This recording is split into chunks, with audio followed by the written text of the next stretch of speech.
last video, what we have done, we have installed a WordPress and we were open a dashboard. So what is a dashboard? So it's kind of a control panel for your WordPress website, from where you can control all the contents and settings of your WordPress site.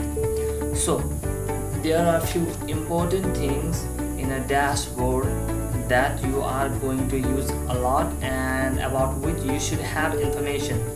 Okay, so first thing is post.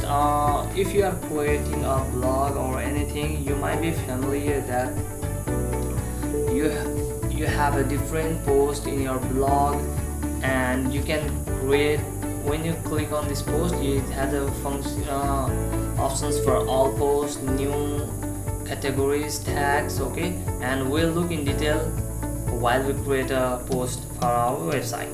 So you can also talk about the pages, and I think everyone is familiar about the web pages. So from these pages we can create a pages for our own site. So there will be some comments for the blogs, and maybe for pages, for images, whatever we need.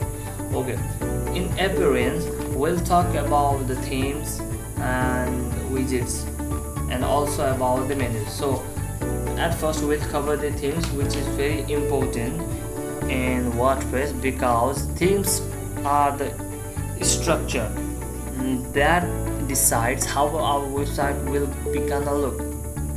So whenever we are going to create a website for any purpose, we should be clear what theme we are going to use. So that helps in our decision making and give an idea how our website is gonna look.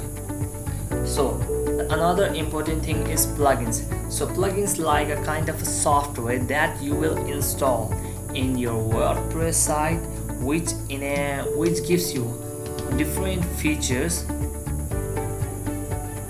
by which you can perform a lot of tasks in a better way.